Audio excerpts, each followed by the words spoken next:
What's up, guys? Hope you guys had a good weekend. Today I'm just going to kind of go over my NFL Week 13 DFS review. I posted my Google Sheet earlier in the week just for you guys to kind of go over. Last week I posted the Google Sheet. I also did the DFS review, just kind of go over some of my plays, go over my thought process, go over a couple lineups, just kind of see how we did this week and kind of go from there. So just to kind of start things off, we can kind of go ahead and do take a look at the Week 12 GPP plays. Actually, Week 13. Sorry, I actually posted it as Week 12 as well, and it's supposed to be Week 13. So we can start by that. And these are all kind of guys that I'm going to be overweight on in terms of GPPs. First guy here, quarterback, was Patrick Mahomes.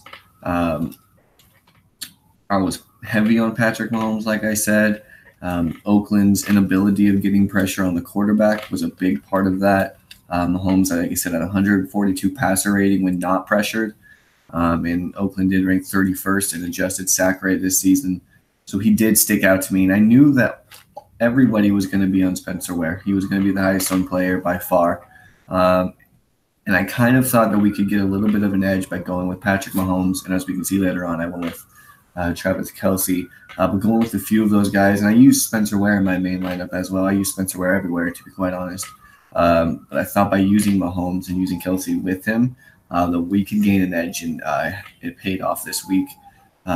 We can kind of take a look at the Week 13 results.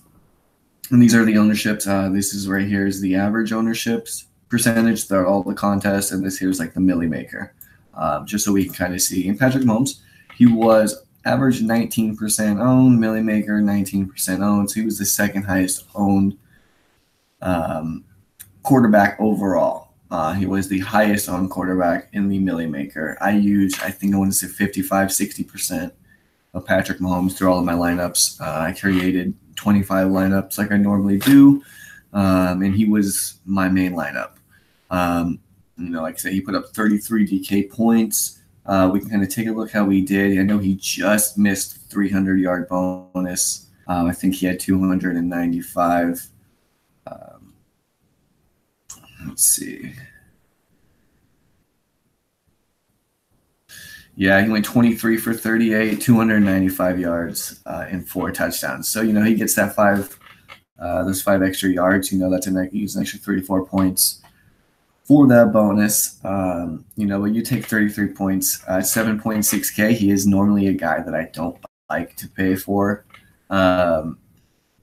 Not he, I'm sorry, 7.6K in general. Quarterbacks are just not someone I'm typically interested in. I like to typically pay down, knowing that if you can project, kind of quarterbacks between this 14 to 23-point window, and no one really exceeds that, you can get away, with taking a guy like a Chase Daniel, who can put up 20-some points on the week, and then you can use that additional salary elsewhere. But this week, like I said, I just thought there was such a significant edge. It was such a great matchup. And as we can see, he also had 9 rushing attempts for 52 yards. So I had an extra 5 points on the ground, which is always nice. And when you can get that floor, that running game floor as a quarterback, it's really beneficial. That's the reason why probably Cam Newton was the highest overall in quarterback, because typically he does provide that floor. So we can go on to the next play. We can mention that I did also mention Case Keenum and Jared Goff. Both of these guys underachieved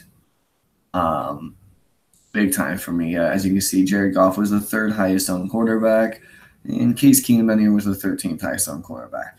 Case Keenum even outscored Jared Goff, which is interesting. But it was definitely a Gurley game, and I definitely had a couple shares of Gurley, but I was definitely underweight, or actually I was about even with the field on Gurley, but I was overweight on Jared Goff. He was about 10% owned. I had him, I think, 15, 20%, 17%, I think, ended up coming to.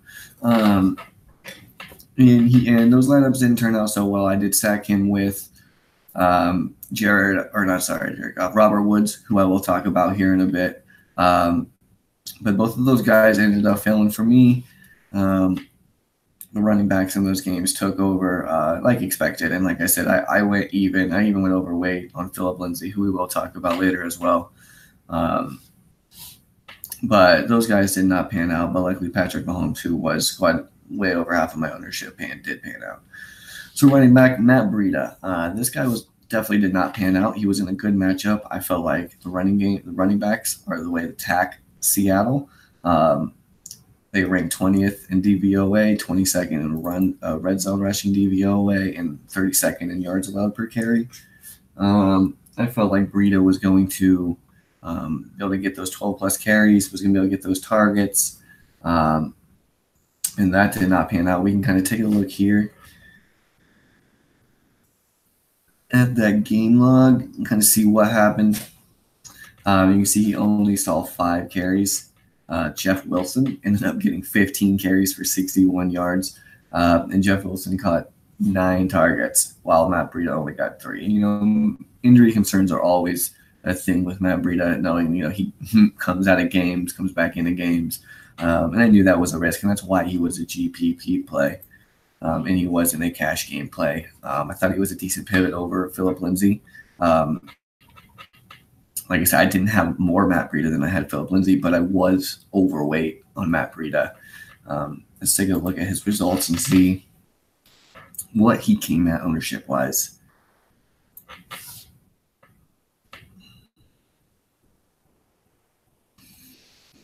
Let's see.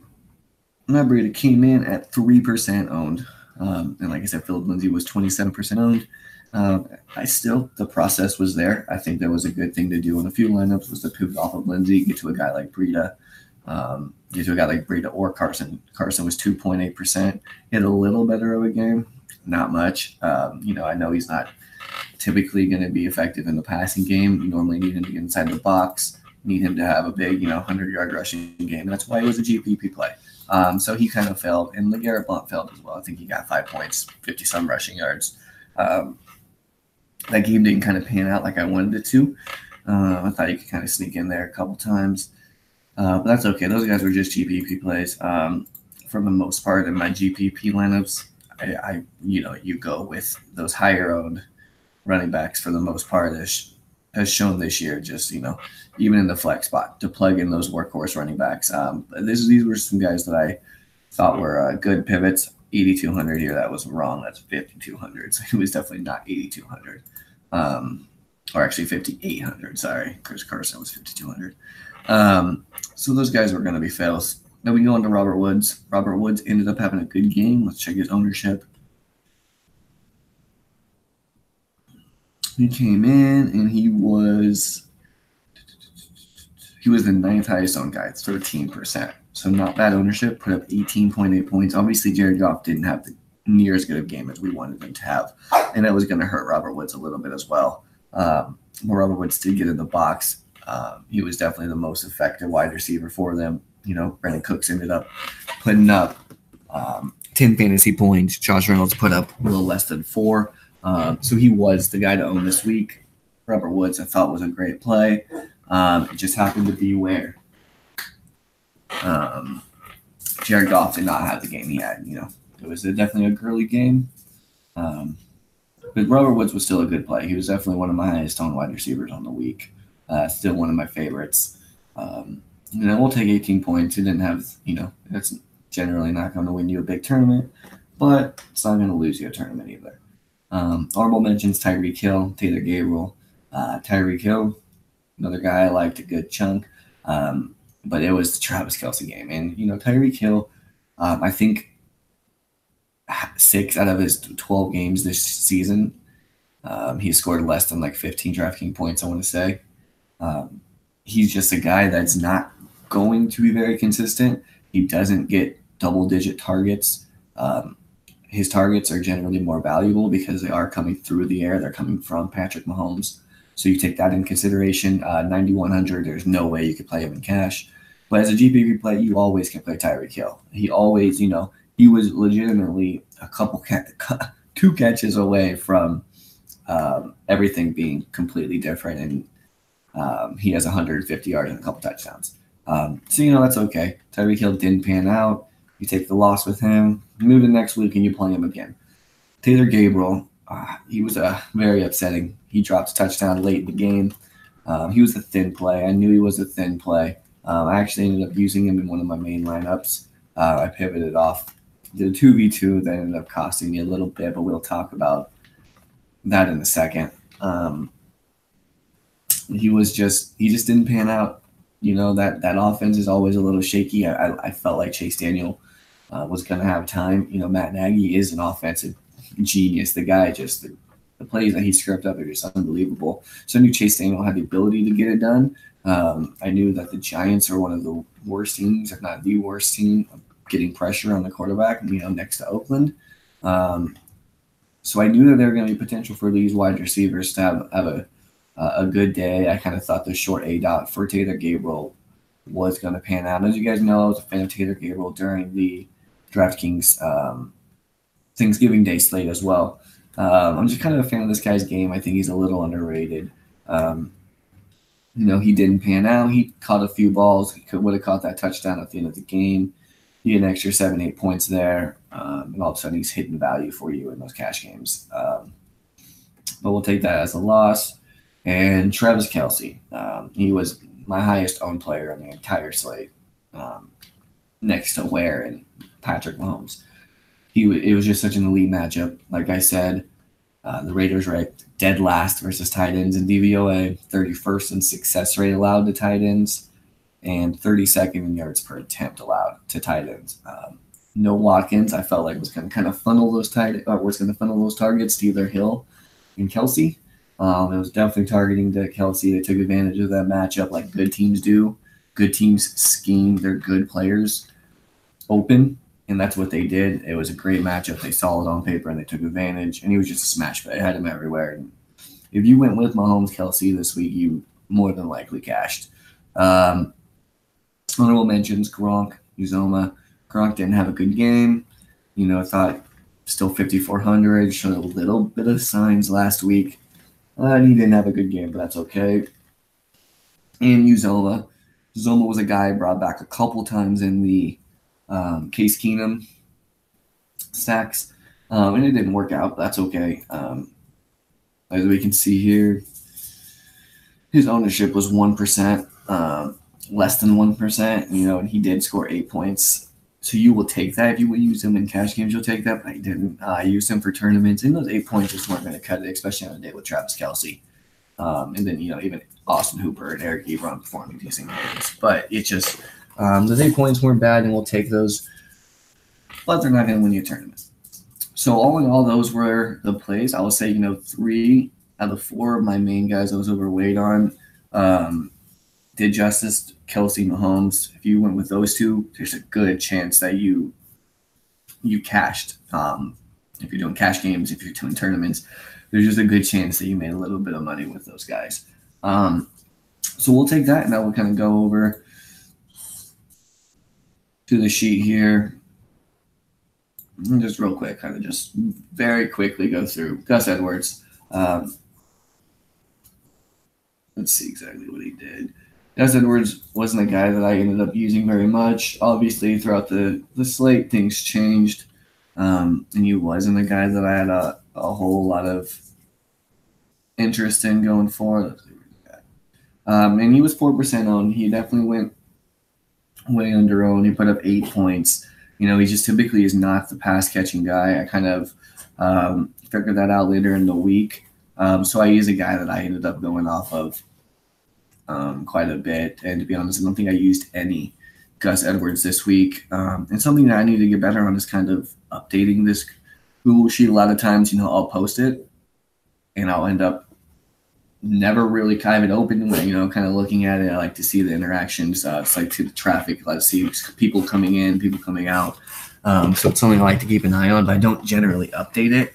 My model that I use, I add everything separately into this Google Sheet. So like the projections and everything don't get updated automatically on that Google Sheet. I have to go in manually and do it. So it gets updated through my model. And I didn't want to just obviously post my model for the public to have. So we had this situation where it's not updating all the time. And if I'm posting this, I should probably get better at updating it for you guys, just so you guys can get kind of some of my new ideas. But another reason I didn't want to make this more of a tout Google sheet where my favorite players and my picks really matter. I wanted this to be more of a tool where you guys can kind of see everything right there in front of your face, visualize it, and make the calls for yourself. So going forward, this is a fine balance I'm going to need to find. I'm going to try to update, a few things throughout the week, but most of the time, it's not going to be my updated thoughts if I get to post this a few days out in advance. But that's just kind of something we're going to need to work on. So Carolina, Tampa Bay. Adam Humphrey was my favorite player in this game. I still liked Adam Humphreys, played him a good chunk. He ended up having a pretty solid game of 4,200. However, with the Deshaun Jackson news, I ended up pivoting off of Humphreys to going with Chris Godwin. Chris Godwin, his yards per route run was one of the best in the league. It was one of the most elite in the league last year. The guy is just really good. His numbers with Deshaun Jackson out really stick out. He's getting a touchdown, putting up 100 yards almost every time in those 2 to 3 games. So Godwin was a guy that I ended up pivoting to, and as we can see, in the wide receiver projections after I did the update, it popped off with Chris Godwin as a pretty solid play. He was the second projected value. And sorry about that. And Chris Godwin was the second highest owned, not the highest owned. He was the first highest owned wide receiver on the slate. So, Humphreys ended up being a great GPP guy, a great guy to leverage with. And honestly, if you played both, you did pretty well. See, Humphreys actually came at 18%, so he wasn't the biggest leverage, but there was still a decent leverage play there where you can get a little bit of an edge. But Chris Godwin did put those 24 points, got that bonus, got that touchdown, and he looked really good. All right, Chicago Giants. Favorite guy was Tariq Cohen. I thought that this really, really hit, and this was a guy that I really liked this week, and I thought that he was going to go way underlooked. I thought this game was going to be a little closer than it was. I knew that the Giants had a chance to kind of move the ball a little bit on this team, and Cohen at 5,600 just had a really, really good game. I want to say I'm going to check for sure. I'm going to target 14 targets. Maybe it was 14 receptions exactly. Let me get it pulled up here. But yeah, not only did he, get targeted in the passing game, but he actually threw a pass. That pass at the end of the game just showed Matt Nagy's genius, and the double reverse pass was just insane. So we can look over here. Look at Tariq Cohen, 1 for 1. 1 yard, touchdown, 118 passer rating. That's just great. He saw 8 attempts for 30 yards, saw 14 targets, caught 12 of them, 150 receiving yards. Longest one was 46, and he did have a fumble. So that is some elite play. Obviously, you're not projecting for him, to touch the ball 20-some plus times. But if he's the guy that is going to touch the ball 20 plus times, he's going to hit value most of those times. He's a guy that kind of has to be in the right game script to really do it. So that's why he was strictly a GPP play for me. But he was a guy that really panned off. So we can kind of look at the results, see where he came in at. He came in at 3.8% owned. He scored 37 DK points. So if you used him, you had an extreme edge. So if you had to use Patrick Mahomes, if you used Kelsey, you even used, Godwin, and you came and you went to Tariq Cohen, he was a pretty good pivot off of, the Aaron Joneses, Philip Lindsay. Like I just said, had a really good game. So it doesn't change it that much, obviously, but the Aaron Jones, who only scored 15 points, that becomes a real big edge if you go down to Tariq Cohen. So that was a play that I liked quite a bit. That luckily paid off. So let's go to the next game, Buffalo, Miami, quickly here. Sean McCoy, let's check out he did and see what he came in at. He came in at 3.98%, and he only had 10 points. So he didn't really do his job. Miami was a defense that I was kind of high on, so I didn't have a lot of interest in it. I didn't use him actually at all, but I'm not going to use every single player that I post on here. I'm just picking my favorite player in that game. It doesn't mean that he's actually one of my favorite players on the slate. I didn't use any Buffalo, didn't use any Miami guys outside of Miami's defense. So I guess I probably should have put Miami's defense on there now that I think about it. Going forward, that's something that I'm going to kind of look at a little closer. Now, Denver, Cincinnati. This one's pretty easy. Philip Lindsay, like I said, was my favorite player in this game. He was the chalk. He went off for 30 points. He's just so efficient. As we can see, the efficiency red zone rush DVOA, there was a big lopsided edge here for Denver's offense. Running backs pass efficiency of phenomenal rating here for them. Explosive rush efficiency, everything was sticking out here for the running offense for Denver, and that paid off in a big way. Let's go to the Rams and the Lions. Favorite player, Robert Woods. Like I said, we already went over him in the GPP plays. He was a guy I liked quite a bit. He scored 18 points, came in about 18% ownership. So he was a fine play. Nothing great. Wouldn't kill you, didn't win you a game either. Now Aaron Rodgers. Now this is something that I did pivot off to towards the end because of the weather. And this is, again, where I think it might be important going forward that I try to come in and update, give a little note. Maybe I'll do it in red so you guys know it's a fresh update. Aaron Rodgers, once that weather news kind of came out, once it got a little closer that it was going to be windy, it was going to be cold, and it was going to be some little snowy, a little rainy. My interest in Rodgers diminished a ton. Aaron Jones ended up being my favorite player. He did not even pan out. I had him quite a bit. 15 points is not good enough. Mike McCarthy is just an absolute idiot. I'm so glad that he's gone. I think Aaron Jones only played one snap more than Jamal Williams did. Jamal Williams was in the game at the end for some reason. McCarthy thinks he's a better pass protector. Thought Ty Montgomery was a better pass catcher as well. So it's going to be nice to see going forward. Hopefully Aaron Jones kind of gets the bulk of the carries like he should. He should be playing 70% of the downs. He should be being in the game in late situations because he is a fine pass protector. Jamal Williams isn't by any means a good pass protector, so there's really no need to put Jamal Williams in those situations, in my opinion. Okay, so Cleveland, Houston. Baker Mayfield. This guy did not pan out. Wasn't a big fan of this game. Ended up not using anybody in this game. There was one guy that I debated using, and we'll talk about him in a bit, and that was Jarvis Landry. I ended up making a pivot off that. Did cost me a little bit. He did have a pretty good game. Let's see. Baker Mayfield came in less than 1% owned, and he did, he put up 19.8 points. So that's solid. It's not going to win you a tournament. You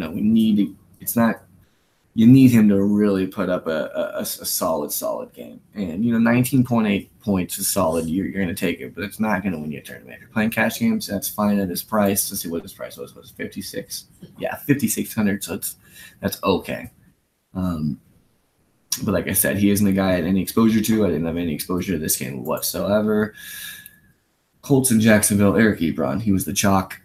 He got targeted, I think, 12 times. Let me see.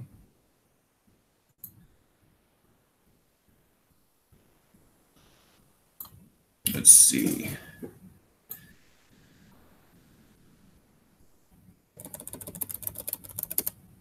Eric Ebron. And, he was by far the chalk. It was a solid play. Everyone knew. Came in at, I want to say,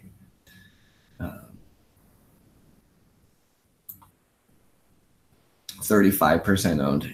Double the price of double the ownership of Travis Kelce. That's just ridiculous. I was underweight on Eric Ebron. He was my favorite play, but a chalk Eric Ebron at a position that is extremely volatile, I will fade that every single time. I think I used maybe 15%. Let's see. But he was a fine play, and there was no doubt about that whatsoever. Oh my God, I put Detroit. You gotta be kidding me. For Detroit, that's crazy. All right. Eric Ebron, 15 targets, 10 receptions, 81 yards. I mean, that's solid. You can't complain. But that ownership and what Travis Kelce did, it does ended up hurting a little bit. But if you play him in cash, he did what you expected him to. You can't fault him for that. Obviously, he did have the upside, force a couple touchdowns. He is normally a couple touchdown guy, but they didn't score any touchdowns this game. And this wasn't a game that I have a whole lot of exposure to. I used maybe Hilton in a couple lineups, and then I used Ebron in a couple. And other than that, I didn't even use Colt Steve that I thought was a fine play. Jaguars was a fine play as well. I actually did use a little bit of TJ Yeldon. He ended up a guy I had some interest in. He was just going to be so low owned that people were still talking about Carlos Hyde a little bit. I didn't just quite understand. I knew that Yeldon was going to be the pass catching guy. But that's something we can talk about here in a little bit. Let's go quickly to the Jets and Titans. Favorite guy was Titans defense. And the Titans defense did okay. Not the best, not the worst. They ended up doing their job. But that's okay. It wasn't a game I had a whole lot of interest in, to be quite honest. I think I used one Corey Davis, maybe one Chris Herndon. I used maybe Jets defense too. A little bit of Titans defense, and that was really it. Kansas City, Oakland. Spencer Ware was obviously the favorite play, and this just was so very obvious. Everybody kind of knew that he was going to be the highest on player, and he was the highest on player on the slate. He still was a fine play. I played in 69% of the snaps. I think he ran 21 routes, which was encouraging to see. He wasn't a guy I expected to play 85, 90% of the snaps because that's not what the Chiefs do. Kareem Hunt wasn't that type of guy. I figured Spencer would come in for the Kareem Hunt role, and he did. He played about 70% of the snaps. He got 14 attempts. Got a 1 yard touchdown run, so he got the goal line work like Kareem Hunt did. So that's encouraging to see. Obviously it was a disappointment relative to his ownership percentage and the points that he put up. I think he put up 14 points, 12 points, somewhere around there. But that's fine. But like I said, I got leverage with Patrick Mahomes and Travis Kelce as well. But yeah, Ware was definitely he was just the best play I got on that game in the entire slate, to be quite honest. Rob Gronkowski. Now, he was a guy I posted another one, and he just didn't pan out. Like I said, he just didn't get the looks. We can kind of look here. That Gordon got into the box. Gordon only saw 3 targets, but again, James White saw 9. Rex Burkhead came back, stole a couple targets away. Joy Edelman saw 8. Like we said, again, it was just White and Edelman for the most part. Gronk only saw 4. Average depth of target was only 9.5. He's just not getting targeted down the field. Something's a little concerning there. It's something that I'm going to need to monitor going forward because I do like Gronk. He's a guy in the past that I just thought was an absolute freak. And I was really hoping that we could get a bounce back year for Gronk. I really thought that maybe he could get going. Let's see. 49ers Seattle. Matt Breida, already went over him. He was a bust. 5,800 just didn't do his job. Like I said, I thought it was a way we kind of attack Seattle. You can see the 20th in rush efficiency, explosive rush, 21st. Red zone rush DVA, 22nd. I just kind of thought this was how we were going to attack them, and they did. It just was not with Matt Breida, unfortunately. So now we can kind of go to a few of my results page here. Come down. We can take a look at a couple of my lineups and see how we did. So like I said, if you guys watched the video last time, you kind of know my process. Excuse me. I make one main lineup, which is this lineup right here to the left. And this is the main lineup, and this lineup that I use for all of my single entry GPPs, all of my cash games, which are head-to-heads, which are, the 50-50s. I even use them for some triple ups. A lot of the higher buy-ins that I will use will try to go to my main lineup that I build. So I don't use your stereotypical cash game thinking where, okay, this guy's going to be highly owned, I have to get him in. Or, you're just kind of playing the ownership game. Are we trying to beat those people? Because I'm playing single entries as well. So my game plan is to build the best optimal lineup that I believe in. So there are going to be guys that you may think are thin for cash games, but over the course of the season, I always feel it ends up working out best for me if I do it that way. And outside of that, I do 20 lineups, build them by hand. I write down my 20 stacks prior, and then I will go one by one in each lineup, use that stack, cross it off, build the core of players in my tight player pool, and go from there. This is something that I found to be much more beneficial for me personally. It allows for the higher upside. So maybe sometimes, I'm going to have a stack that not hit, and it's going to end up, I'm going to score 70, 80, 90 points, but then those stacks that do hit with my type player core players and my type player pool, I'm going to be putting up 170, 180, 200 potentially on those weeks. So we'll kind of go through each one, not each one, but we're going to go through a few. We'll go through my main lineup. And the main lineup was good for 93% of the head-to-heads, which was awesome. Cashing all the 50-50s and double-ups, triple-ups, cashing some single entries as well. I put up 179.7 points, and we can see here. So first thing we're going to start was the first guy that I wanted in was Spencer Ware. Okay, started my roster with him. It wasn't because he was the highest owned, not even close. It was because I felt like he was the best value on the slate, and it wasn't close. He only scored 12.2 points. That happens, but you have to play him. He was a guy I thought was going to get close to Kareem Hunt workload for half the price, and just an insane matchup. So you go with Spencer Ware. First guy I plugged in. Okay, second guy I plugged in, Chris Godwin.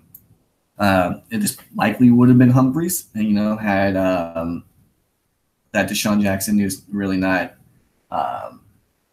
made Godwin just stand out. He ended up being the second value as a wide receiver. Ellington was the first one in my model, but I felt more comfortable with Godwin in that offense in that situation.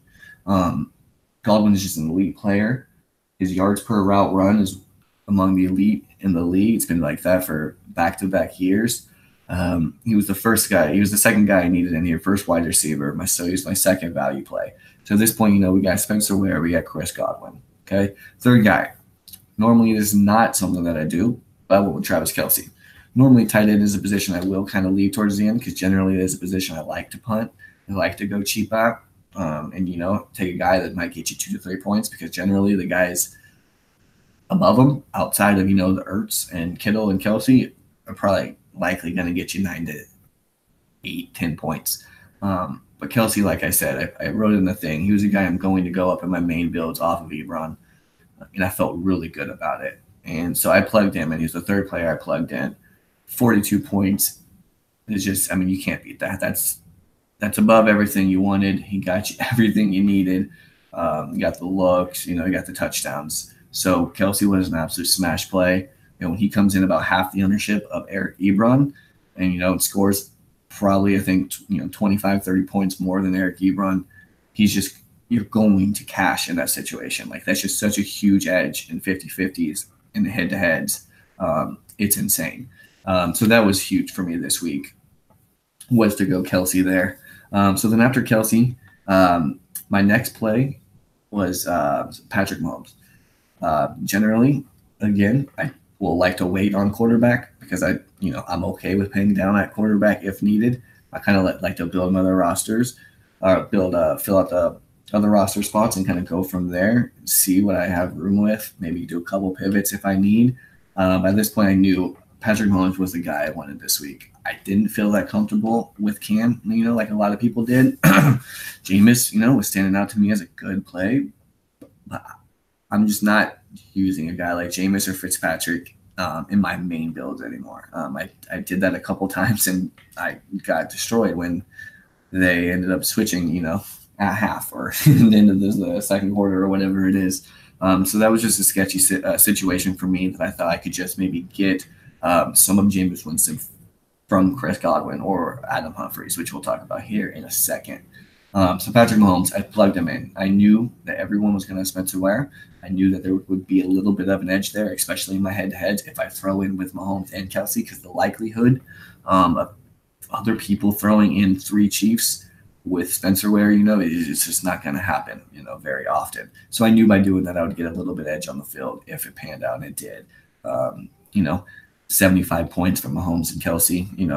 Mostly everyone just has Spencer Ware, while you have Ware too. Huge edge there. Next was Aaron Jones. Once you kind of saw how the weather was, Packers were 15-point home favorites. Obviously, they ended up losing that game, which changed the game script for Aaron Jones. He ended up basically splitting snaps with Jamal Williams. He did get in the box late in the game, which was nice. Ended up getting to 15. So he didn't pay off, but he didn't kill you. So, in those cash games, in the 50-50s head-to-heads, he was a fine play because he was high owned. So 15 points isn't the guy who's going to kill you. All right, so at this point, guys, we got Patrick Mahomes. We have Aaron Jones. We have Spencer Ware. We have Chris Godwin, and we have Travis Kelce, right? Those are the guys we have plugged in. So next, I decided I'm just going to go to look at a cheap, relatively cheap to mid-range defense that I thought was in a good spot. Packers, 15 home point favorites against the Cardinals. Rookie quarterback. Thought it was a good play. Thought it was just go ahead and plug in the Packers there, knowing that, after I construct the rest of my roster, I can dip out of the Packers if needed. It's very flexible. Can go down a few spots, go down to the Rams, go down to 100 to the Dolphins, go up if we need, up to the Bears, etc. There was a lot of moves that could be made to get off the Packers if needed. So plug in the Packers. Next, Phillip Lindsay. He was chalk. Didn't worry about him being chalk. Like we went over earlier, it was just a perfect matchup. Everything lined up well for this team, and Phillip Lindsay has been one of the most efficient running backs in the league. When you look at the advanced metrics, he just pops off the page. And it's just so mind-blowing to me to think that 32 general managers all whiffed on this guy, and he went undrafted. That's just a total misread on the general manager's part, because he is really good and extremely fun to watch. So at this point, we have a wide receiver position and another wide receiver position left. So my last 2 people I put in, Adam Thielen and Taylor Gabriel, right? So the interesting thing here is that I had Robert Woods slotted in, okay? Went with Robert Woods. Next, I think it was about 5,300, 5,400 maybe left over. And Jarvis Landry fit. He wasn't a guy I was super excited about. I did think Baker Mayfield was a good play, so I thought, okay, I think, if I think Baker's a good play, some of his pass catchers should be a good play. Generally, Jarvis Landry is not a guy that I like to consider for my main lineup because he's not a cheap guy. He's mid-range, 5,300, I think he was, so he's the lowest at point of his season. But he's been chalk a few times, and he's busted a few times. And I know that he has a very likelihood of failing. So he was a guy I was nervous about. I had him in there, ended up Sunday morning, ended up pivoting off. Ended up liking Thielen, with the Diggs news. Didn't know about Diggs. I knew that if Diggs did end up missing this game, that Thielen could get a lot more looks at a way lower ownership than he should have been. Obviously, Diggs ended up playing, but I went with Thielen, and it came down to I had just enough salary left over. I debated between Gabriel and Humphreys. I got a little nervous with going with 2 Tampa Bay guys because at that point I'm thinking if I like 2 Tampa Bay receivers all in one lineup, then maybe I should just be using Jameis. And that might have been some bad thinking, because you can use like a Thielen and Diggs together. I mean, some teams it's less than optimal, but with this team, with how much they pass, I should have known. That even, if they put in Ryan Fitzpatrick, when you're not going to need a Jameis Winston, they're still going to still produce in a good matchup. Carolina is terrible versus the pass. I probably should have stuck with Humphreys. I went to Taylor Gabriel, who did drop that touchdown, was a thin play, but he was a guy that I liked. I liked Mac Nagy. I thought Chase Daniels was relatively interesting. I knew that they didn't put pressure on the quarterback. I thought he had a chance to succeed. I missed out there. If I stick with Woods and Landry, we're talking double the points here. And we're talking a little bit more money. But I'm not going to be greedy. Like I said, I cashed 93% of the head-to-heads. I cashed all of the double-ups and 50-50s. I cashed in some single entries. So you're not going to beat yourself up with that. So we can go over here, another lineup I made. This next one to the right, I went with that Patrick Mahomes. Obviously, used Spencer Ware. I used Travis Kelce. This one I used Chris Conley that I mentioned. Chris Conley outscored Tyreek Hill, so had like $6,000 less. That ended up being nice, but 11 points isn't going to win you a tournament. I run it back with Marcel Aitman. He did not produce. I didn't really like the Oakland side. Maybe I should have looked at Cook more, but he was having a steady trend downward with his snap rates. Oakland looked like a team that was on the verge of just tanking and pulling out some of their good players late in the game. So I didn't have much interest in Cook. Not just going to have interest in Jordy anymore. It's just, he had a good game, but the probability of that happening again is probably pretty slim. And even put him 9 points. I'll take it. It didn't kill me. Put him 169 points. That's fine. What we see here, I put it with Yeldon. I thought Yeldon was a decent player. Like I said earlier, I thought he was going to get some of the passing game work, and he did. He was a guy I would have had way more interest in had, Spencer Ware not have happened and Carlos Hyde was the heavy chalk. I would have went way more heavier on Yeldon, which obviously, in hindsight, but it didn't. And then I went with, like I said, I used a few Gurley. Like I said, I was mostly overweight on Jared Goff, but I did use the Todd Gurley Rams stack here, which ended up panning off. Most of the time, guys, just plug in the expensive running backs and look to do things elsewhere in your lineup, and you're going to win money most of the time. Just don't get cute with the running backs. I think that's a mistake that a lot of people make, and some mistakes that I'm going to need to kind of focus on more so going forward, because it's just we try to kind of get cute and we try to think, we say that every week and we get down to it, it gets Friday, Saturday, Sunday. We're like, oh, I kind of like this guy. This guy's going to be low owned. Matt Breida, he's going to be low owned. Chris Carson, he's going to be low owned. You think that you can kind of pivot off and maybe pay up for like an Adam Thielen, pay up for a Julio Jones, because the higher wide receivers are going to fail so many more times before the high-priced running backs will. Volume matters and opportunity just matters. So going forward, that's something I really need to look at. As we can see going down these lineups, I'm using Patrick Mahomes. Like I said, almost all these, Aaron Jones, Spencer Ware, Travis Kelce, Matt Breida, all these guys that I said I'm going to be using, I used. Mahomes, again, Godwin, Mahomes, Lindsey, 183 points on this one. Like I said, this one I used the Dolphins. Tyreek Hill killed me. Did nothing here. Aitman killed me. It's a stack. These guys hit, man. If Tyreek Hill goes off and Aitman goes off, rather than a few of the other guys that did, we could be having a big night here in this lineup. Same with Aaron Jones. A couple disappointments here from some of the more expensive guys, but that's okay. Like I said, here's a couple Jared Goff lineups that I used. Like I said, I will use here's Case Keenum. I'm going to use the guys that I put out to you. I'm going to do it every time. I have no interest in posting guys over here just to be right or wrong. I literally post this because, one, it helps me. It makes me stay on top of my work. And when I'm kind of writing and typing these things or talking out loud, it's helpful to me. It's making me think. It's making me remember certain things. And just puts pressure on me a little bit to put out good information for you guys. And it's something that I'm going to try to do the rest of the way. I know a few people talked about having interest in the Sunday Night Football and Monday Night Football games that I don't typically add into the DK Google Sheet.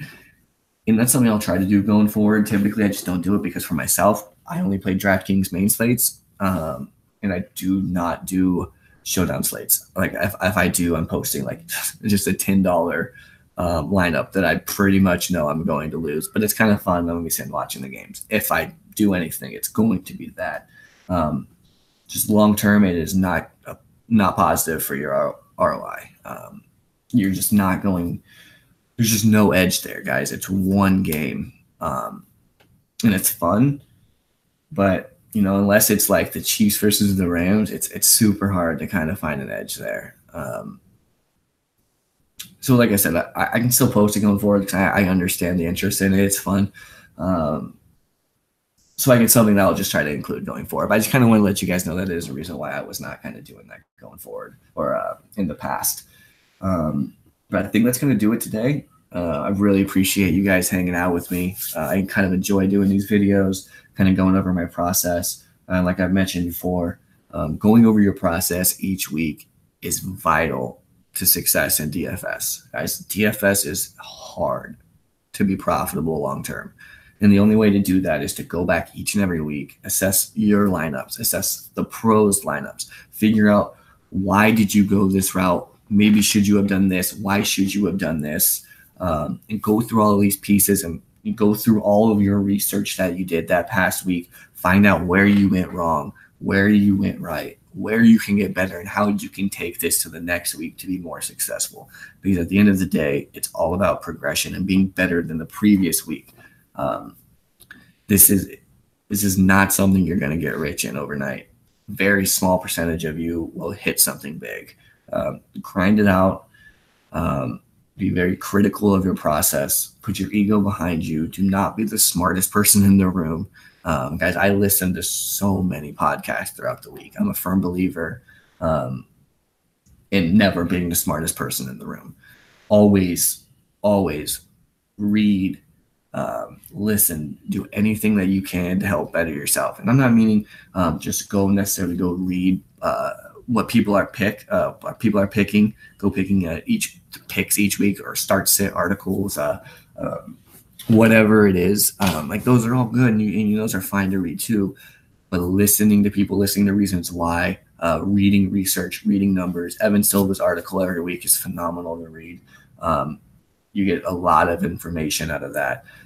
Listening to some podcasts just are great. If you guys need any recommendations for some, I got tons of podcasts that I can send you guys to listen to each week that aren't just guys giving you picks, that are guys giving you thought processes, guys that are giving you strategies, guys that are kind of teaching you on how to be better each week. So I really appreciate you guys hanging out with me, and hopefully I can get another video going on. It's normally kind of tough. I'm big into NBA DFS. So that kind of takes up most of my time during the early parts of the week. And then normally once like Friday, Saturday, Sunday come, I kind of put the NBA in the back burner and really start to focus on a little bit more NFL. Obviously throughout the week, I'm always reading. I'm always getting my model ready and everything. So I appreciate you guys for hanging out. We'll see you guys next time.